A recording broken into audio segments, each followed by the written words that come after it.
بسم اللہ الرحمن الرحیم۔ السلام علیکم ورحمۃ اللہ وبرکاتہ۔ سنن ابن داؤد اور سنن ابن ماجہ کی روایت ہے کہ حضرت حذیفہ رضی اللہ تعالیٰ عنہ سے مروی ہے، فرماتے ہیں کہ آپ صلی اللہ علیہ وسلم دو سجدوں کے درمیان بیٹھا کرتے، اور کتنا بیٹھتے؟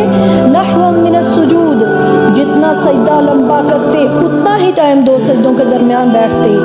اور صحیح مسلم کی روایت ہے کہ یہ منافق بندے کی نماز ہے جو سجدے میں ٹھونگے مارتا ہے، جس طرح کوا اپنی چونچ مارتا ہے زمین پر۔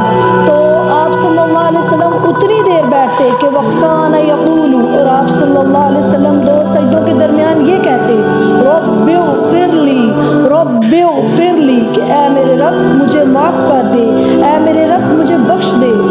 تو میں دوسری روایت کو اس کے ساتھ ملا کر واضح کرنا چاہوں گی کہ اللہ کے رسول صلی اللہ علیہ وسلم کا فرمان ہے، جو بندہ وضو کرے، دو رکعتیں پڑھے اور یہ کہہ دے رب اغفر لی، رب اغفر لی، کیا کہہ دے؟ رب اغفر لی، رب اغفر لی، کہ رب تعالیٰ دو مرتبہ جب یہ الفاظ اپنے بندے کی زبان سے سنتے ہیں تو دو ہی انعام دے دیتے ہیں۔ پہلا انعام، اللہ اپنے فرشتوں سے کہتے ہیں انظروا، میرے فرشتوں دیکھو، علم عبدی ان لہ ربا یغفر الذنوب، آج میرے ایک بندے کو یہ یقین ہو گیا ہے کہ اس کا کوئی رب ہے جو گناہوں کو معاف کرتا ہے۔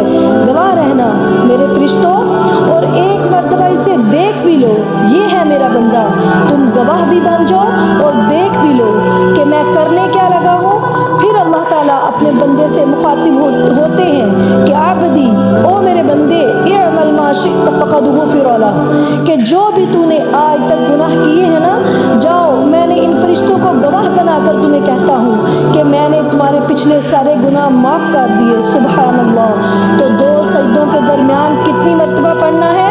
دو مرتبہ پڑھنا ہے۔ اور کیا پڑھنا ہے؟ رب اغفر لی، رب اغفر لی، یعنی آپ کھڑے تھے، رکعت کمپلیٹ ہوئی، رکوع کیا، رکوع کے بعد آپ سیدھے کھڑے ہوئے سامع اللہ کہہ کے، پھر اس کے بعد آپ نے سجدہ کیا۔ پہلے سجدے کے بعد جب آپ بیٹھے ہیں تو آرام سے سیدھے ہو کے تحمل سے تشہد کی شکل جس طرح بیٹھتے ہیں ویسے بیٹھے، اور دو مرتبہ رب اغفر لی، رب اغفر لی کہیں تو دیکھیں اللہ تعالیٰ پھر اس کے دو انعامات بندے کو عطا فرماتے ہیں۔ تو اس کو پڑھنے میں کتنا ٹائم لگتا ہے؟ اگر ان الفاظ پہ میرا رب راضی ہو جائے اور میری زندگی کے گناہوں کی سیاہیوں کو ختم کر دے تو بھلا میرے اور آپ سے بڑھ کر کوئی خوش نصیب اور ہو سکتا ہے؟ تو لہٰذا اس کو ضرور پڑھیں۔ لیکن آج امت کو کیا ہو گیا ہے؟ امت یہ دعا پڑھتی ہی نہیں، اور اگر بتائیں تو وہ کہتے ہیں بھائی ہمارے بڑے بزرگوں نے تو ہمیں کوئی ایسا نہیں بتایا، اب کوئی نیا دین آ گیا ہے، حالانکہ یہ دین سے دوری ہے۔ کیا آپ نے حدیث کی کتابوں کو کبھی کھولا؟ کیا آپ نے پڑھا کہ نبی صلی اللہ علیہ وسلم کی نماز کیا تھی، زندگی کیسے گزری؟ کچھ بھی نہیں ہمارے علم میں۔ اور دعا تو تب پڑھیں جب وہ دو سجدوں کے درمیان سکون سے بیٹھے، بیٹھتا ہی کوئی نہیں، سر سجدے سے اٹھایا اور زمین پر فوراً دے مارا، اللہ معاف کرے۔ اور دوسری دعا جو دونوں سجدوں کے درمیان ہے، وہ عبداللہ بن عباس رضی اللہ تعالیٰ عنہما سے روایت کرتے ہیں کہ آپ صلی اللہ علیہ وسلم کان یقول بین السجدتین، کہ آپ صلی اللہ علیہ وسلم دو سجدوں کے درمیان یہ بھی دعا پڑھتے، اللہم اغفر لی وارحمنی واہدنی وعافنی وارزقنی واجبرنی وارفعنی۔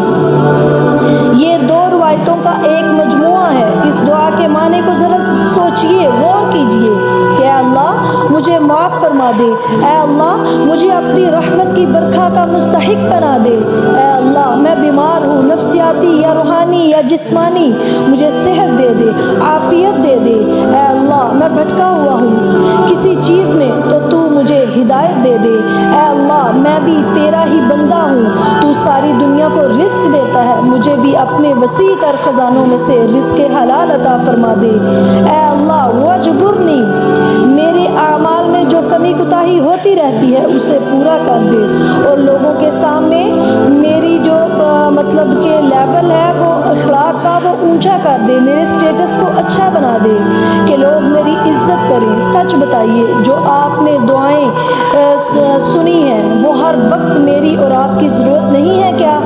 تو اگر دو سجدوں کے درمیان اس کو آپ اچھے طریقے سے سکون سے بیٹھ کے پڑھیں تو آپ کتنی زیادہ چیزیں مانگ لیں اور آپ کی دنیا بھی سنور جائے اور آخرت بھی سنور جائے۔ تو لہٰذا 2 سجدوں کے درمیان بیٹھیں اور کم از کم رب اغفر لی یہ تو مست پڑھیں، اور دوسری دعا بھی آپ آہستہ آہستہ یاد کر لیں اور ان کو فالو کریں۔ اللہ تعالی ہم سب کو ہدایت دے مسنون طریقے سے نماز پڑھنے کی، اور ان دعاؤں کو فالو کرنے کے بعد پورا اللہ اس کو قبولیت بخشے اور دنیا آخرت ہماری بہترین ہو جائے، آمین۔ السلام علیکم ورحمۃ اللہ وبرکاتہ۔